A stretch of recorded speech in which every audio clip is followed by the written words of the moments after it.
Imagine this, it's 1990 in the Soviet Union and you are in Moscow. You are actually in need for some grocery store shopping, so you go to the only store that is in your hood. As soon as you get in, you realize this one very important thing. The store is very, very full of people. And majority of the shelves are very, very empty. The stuff that is actually good, that you actually really wanted, well, it is gone. And the stuff that is already there, well, it kind of doesn't look so good. So you gather what you can and then get to the line waiting your turn. But it takes ages because the cashier is busy stocking some stuff. Finally, your turn comes. You're already sad, you're already grumpy because you couldn't get what you wanted. And on top of that, you are greeted by the Soviet death stare, which then surprisingly turns into a smile because she sees you with a camera.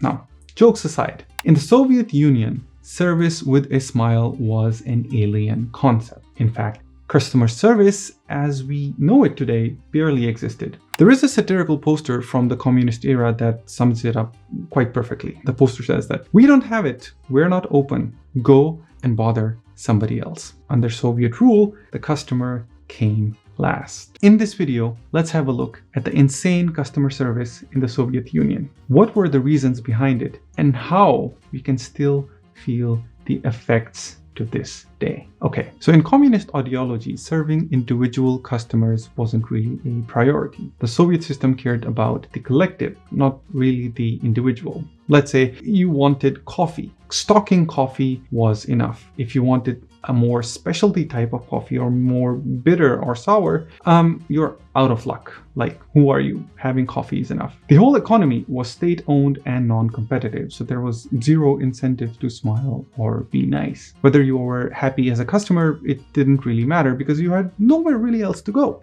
Employees in service positions, whether they were shop clerks or waiters, they knew that they, as the provider of these scarce goods, had the upper hand. This anecdote here explains this perfectly. When the first McDonald's in Moscow opened in 1990, during the training from the American trainers, there was a very confused Soviet trainee that asked very, very seriously this question during the training, that why do we have to be so nice to the customer? After all, it is we who have the hamburgers and they don't. Yeah, in the shortage economy of the USSR, the seller effectively did the customer a favor by allowing them to buy something, not vice versa.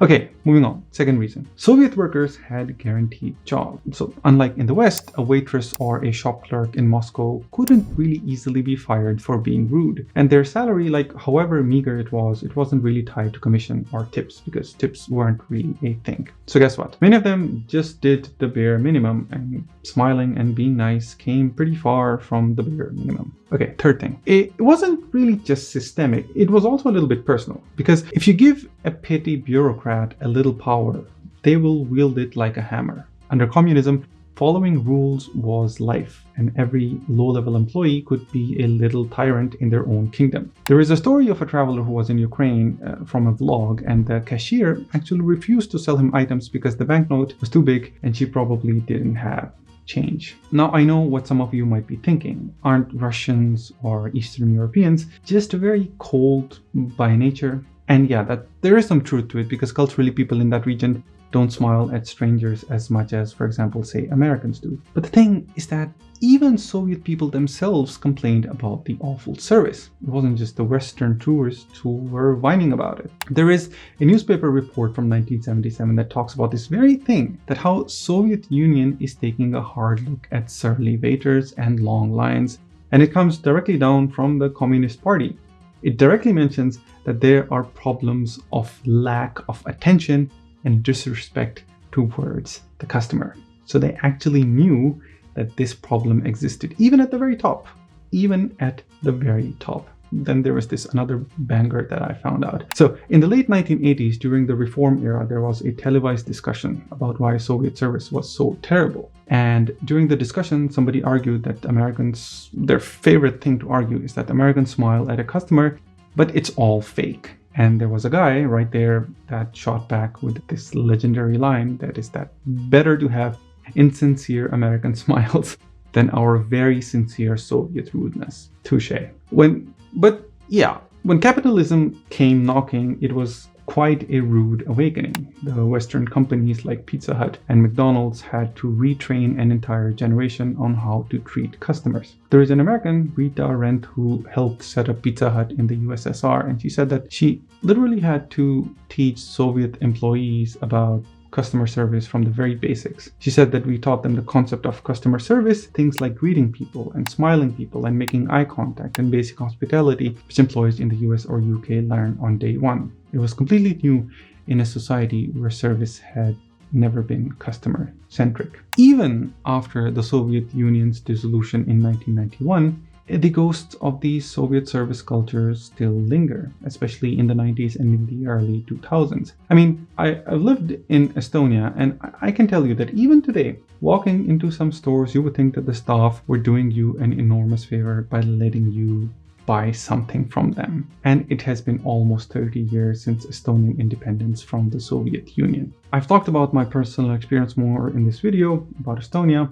Feel free to have a look. But moving on. Things have been changing. I mean, as these countries integrated with the global economy, they realized that maybe it should be a little bit nicer if you want to have people's money.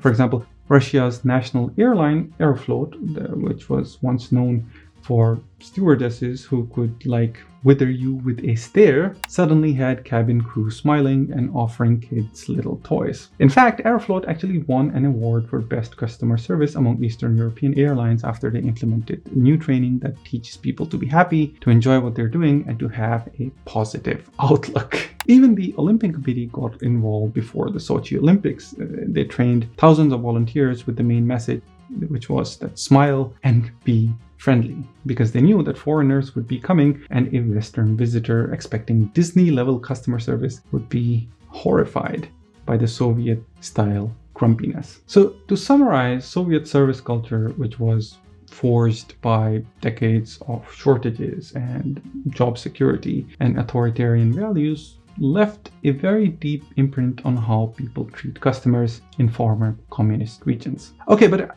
I want to end this with a question, because having experienced both post-Soviet death stare and the American fake smiles, I think I'm very much uncomfortable with the death stare. And what do you think? Which one would you choose? Because both of them are in the either ends of the spectrum. But also, in all of this discussion, what about the service workers? Do you think it is the job of a service worker? Is it a part of their job to be polite, to be warm, to be gracious? I don't know. But personally, I think at the very least, they should not be rude. I mean, if I am getting there and getting something from them, from a human, I should not feel that I am being done an enormous favor.